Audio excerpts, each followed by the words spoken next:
Biodiversity Reserve, and I'll go zoom into that a little bit. Here's the Rio Plata, the World Heritage Site. It's also Biodiversity Reserve. And if we zoom in, even just using Google Earth, you can see how this core zone is just totally invaded by farming. There you have a better picture of it in another part of the core zone.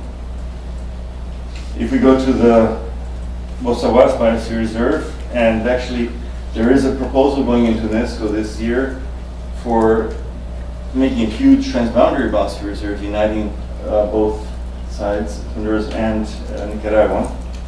And if you look at the fires in the buffer zone of the biodiversity reserve, you can see that most of the buffer zone is being burnt. Actually, the one in Bosawas has lost 67% of the forest cover in the buffer zone and over 20% of the forest cover in the core zones in the last year since it was declared a biodiversity reserve. And if you look at the core zones, some of the core zones are very, very heavily impacted. Here's the map. If we zoom in, this is one of the national parks. You can see that there's only a little bit of forest actually left on the high ridges. The rest of the core zone is destroyed. Here again, you can see some forest on this part, but the rest is totally destroyed. And this is also part of the core zone. This is actually indigenous territory, which the indigenous people from Nicaragua have gotten the land title. But then through political reasons to get elections, they have given farmers concessions over the indigenous territory concessions. So there's a heavy land tenure dispute there. This is Cerro Ceslaya, and all of this is core zone, but it's just totally gone. And this year in July, the indigenous people are crying out because somebody's building a road. Nobody knows who, but somebody's building a road to get to these last remaining forest patches. When you confront this at the political level, has always been a tendency to say, no, that's not true, you're lying, whatever. We actually had a small airplane stationed at the airport in Managua for 5 days, and we didn't get permit to fly over and take photographs of the area.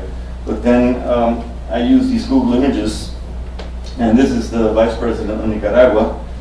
And then the next day it came out in the newspaper, well, we admit that we're incapable of conserving this area. We just can't do it. And of course, the National Logging Company is one of the ones that is involved in this process. Darien, it's also a World Heritage Site, Biodiversity Reserve. Very heavy deforestation going on there. Indigenous leaders were killed this year because the president is trying to open this up to gold mining. And the success story, Costa Rica. We had the same trend in deforestation, but then started in 1995 with the payment for environmental services. We started recovering the forest cover, and today we have about 53% forest cover when our lowest one was around 21% a few years ago. But there also, the institutionality is weak, and there has been several accusations of corruption in the last governments. And we can see a forest where the pineapple industry is moving in slowly. And actually, since you cannot do any land use change by law in Costa Rica, what's happening is they're cutting down the forest, and with their machinery, they're digging the trunks in so the ministry cannot tell, because if you go out with trucks and bring the wood out, then they know you're cutting the forest. But if you cut it and bury it and put the pineapple on top over a weekend, over Easter week, that's the process that they're using.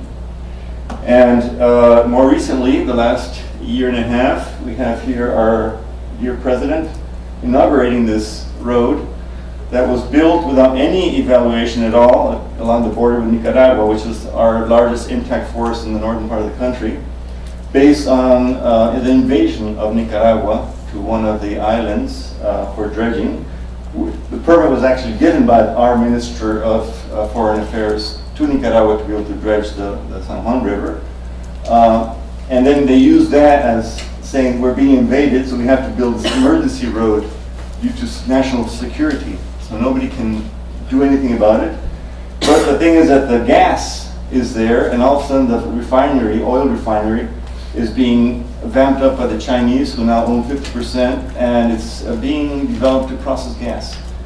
And the national referendum said we do not want any mining, gold, or oil, or gas, and that's what's happening. So it's heavy economic processes that are actually managing the whole situation now. And we can see the rates of deforestation. We can see that Honduras went from 8 million hectares of forest to 5 million hectares in a few decades. So it's a very fast, ongoing process. Thank you.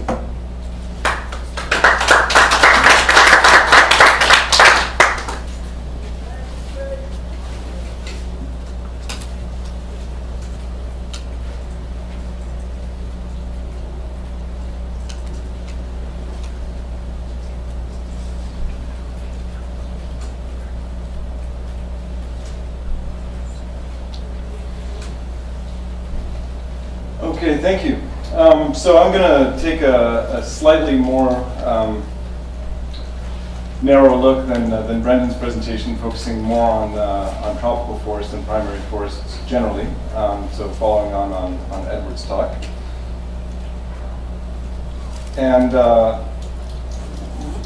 just to recap quickly, we've pretty much established with the first presentation that Brendan gave that we absolutely need primary tropical forests to respond to the twin crises of biodiversity and climate change. So that was one thing we established. We also know that the primary tropical forests are essential from a social standpoint at all scales and for indigenous peoples as well as people all over the world. And we also know that we're losing primary tropical forests at an incredibly high rate. So starting with these three givens, we can ask ourselves the question, what do we do to break this cycle? And broadly speaking, there's three things we've tried. We've tried indigenous and community management. This takes a variety of forms, from essentially protected areas to other forms of non-industrial use. We've tried protected areas, which sometimes work but are also under great pressure. And we've tried industrial logging. And in many ways, industrial logging has been a holy grail of the last 30 to 40 years. The idea that we could extract a valuable resource and use that economic value to justify keeping the forest intact, to keep the forest standing. I'm going to focus on the last issue, on industrial logging, and whether in fact you can say that industrial logging is sustainable and a solution for primary tropical forests.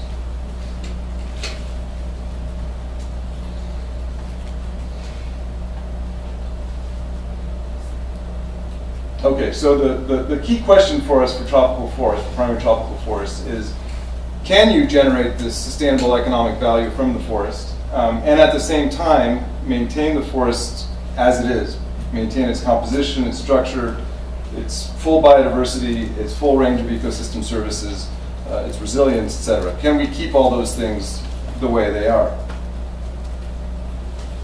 I think to answer this question, I think it's important to take a quick look back at some of the basic characteristics of a primary tropical forest, and in particular how that primary tropical forest regenerates.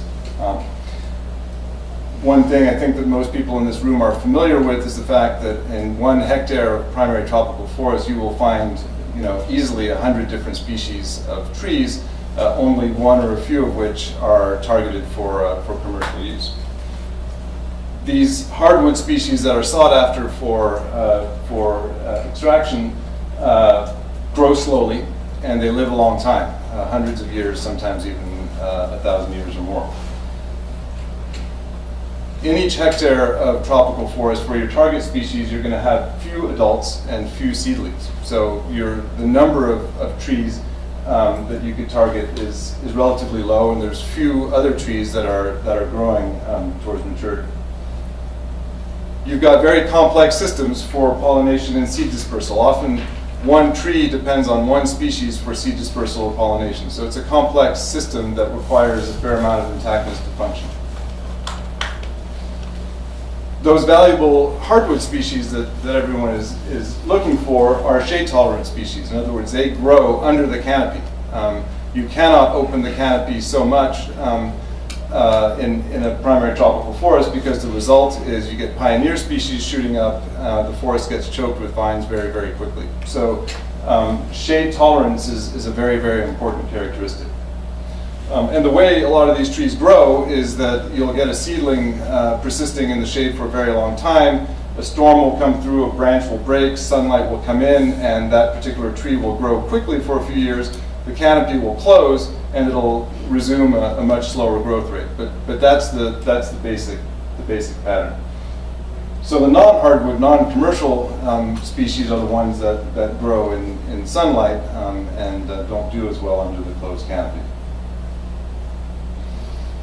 So in essence, regeneration of primary tropical forest is it's a complex process, and it's a very random process. And for it to work, you need a very large area and a very intact area. And as a corollary, obviously, if you want that forest to persist, then you have to minimize disturbance. Those are the basic characteristics.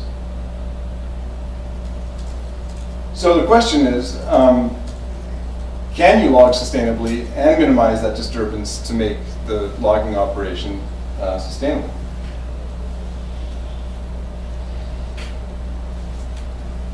So the first attempt to do that, to minimize disturbance, was really the idea of reduced impact logging.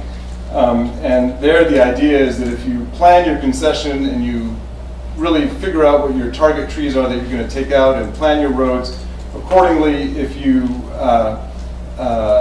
careful in the way you cut the tree down so that you aim it through the forest so that it takes down as few other trees as possible and causes as little collateral damage as possible, if you make sure that when you find your target tree that you cut all the vines off that tree so that the vines connecting it to other trees don't create a situation where the tree you're cutting down drags down 10 other trees. Those are all sort of elements of reduced impact logging to try to minimize the impact of logging, where in fact in a conventional logging operation you'll get people going in with bulldozers and trashing the forest and causing enormous damage. So the idea behind reduced impact logging is if you can minimize that impact and at the same time comply with government regulations on selective logging. In other words, don't take out small trees and comply with the mandated cutting cycle, which is usually 30 or 35 years. The hope was that reduced impact logging techniques combined with selective logging protocols would make industrial harvesting sustainable. Unfortunately, that didn't work. Reduced impact logging is a benefit. You reduce collateral damage from relative to a conventional operation by quite a bit, by 20 to 50%. And the reduced collateral damage and the careful logging operation that you implement does provide you a carbon benefit. It means that you end up saving about 30% of the carbon emissions over a conventional logging operation. The flip side to that is you're still emitting 70% of the carbon of regular logging. So the question remained, even after people tried reduced impact logging, is this feasible? The first attempts didn't work, but can it be done? And the answer to that is actually yes, technically it can be done. My colleague and I, Barbara Zimmerman, reviewed a lot of the literature on this, and we came out with, basically what the foresters' consensus is on what it takes to harvest sustainably. And basically, what it means is you have to wait a long time between cutting cycles, and you have to reduce your harvest intensity quite a bit. And I won't run through all of these in much details, but basically, most government forest laws require, a 30-35 year cutting cycle, and the literature suggests that it's probably closer to 60 or more. There's another publication that came out with an estimate of 45 to 100 years, so more variation in that estimate. But minimum felling diameters have to be increased to about 60 centimeters, less than 5 trees per hectare, and a few other fairly critical requirements in terms of minimizing logging gaps and retaining seed trees to ensure regeneration.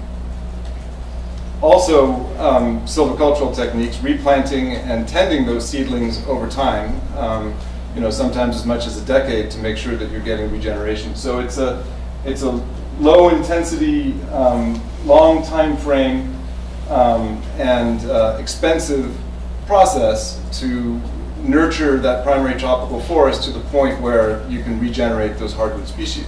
And obviously the corollary to that is that's not economically viable. Absolutely nobody is going to wait 60 years to come back and log that forest again. And I think this is a good time to revert back to Edward's presentation. Even if we could get these requirements adopted in the environment that Edward's describing, which is unfortunately not that unusual, the chances of having the governance system in place to get compliance with that is virtually nil. So what happens in an environment where basically the problem is that the time frame for regeneration and the time frame for economic viability are completely out of sync? What happens? Well, what happens is a company will go in, they'll log their concession, they'll finish their first cut, and they'll move to a new concession. Or they'll log illegally, which is unfortunately extraordinarily common. Where governance is weak, it's far easier to just simply log more than you're supposed to, than to worry with the kinds of lists of requirements that I had in the previous slides. So the most recent report I've seen on illegal logging indicates that illegal logging is off of its peak levels. There is more international attention going into illegal logging, but it still remains incredibly high, and it's very difficult to get an accurate estimate of how much illegal logging is going on. It's hard to define exactly what illegal logging is, but the ranges in Amazonia were something like 35 to 70%. So they're extremely high levels, and in many countries, the majority of the logging actually seems to be going on illegally. So what does it mean that industrial logging is not sustainable? Well, what it means is that industrial logging actually basically acts as a precursor to conversion. The logging removes the valuable timber, provides the access via roads, and sooner rather than later, and often sooner, those roads providing access are used first by colonists and then by industrial agriculture. So the well-documented trend at this point is that industrial logging is the precursor to total conversion. So what does this mean from a policy standpoint? Obviously, industrial logging is not going away. We can't wish it away. We can't argue that just because it's sustainable, it should never happen. Or we can try, but that's not gonna make it disappear. So, from a policy perspective, it is still very important to continue to work on governance to try to address some of the problems that Edward summarized, no matter how intractable they may seem. And there's a lot of good work being done on programs like this. FLEG-T, the Lacey Act, a lot of the demand-side measures that have been implemented over the last 5 to 10 years to improve governance are good. I think since hundreds of millions of hectares are currently in logging concessions, it's still important to work with logging companies to implement best practices. Reduced impact logging is better than conventional logging. There's no question, and so we want to get that benefit to the extent that we can. And we do want to work with loggers to, think about things like biodiversity and social issues and so on and so forth. So those are some things we can do. But the question and the sort of the focus of this presentation is is really to argue that subsidizing industrial logging in the name of biodiversity conservation and carbon conservation doesn't make sense. In light of the fact that, at best, it's a precursor to total conversion, or at best, it's a source of substantial emissions and loss of biodiversity, and at worst, the precursor to total conversion. In light of the fact that money these days to do RED projects is scarce, until there's a broader market, if ever, for RED, we don't have a lot of money to do RED projects. So if we have to prioritize that money and use it to maximize biodiversity and carbon benefits, what do? So the first choice is to prioritize industrial logging, in which case we will still cause massive, gigatons of carbon emissions, even though it'll be 30% better than the worst case scenario. And I want to emphasize here that when you do log that tropical forest, you cause those 70% of the conventional logging's emissions, and it's going to take you 20 to 30 years to recapture that carbon. So in terms of what you're actually doing in terms of carbon emissions, you're breaking even 30 years down the line, which given a serious climate change crisis doesn't seem to make a lot of sense.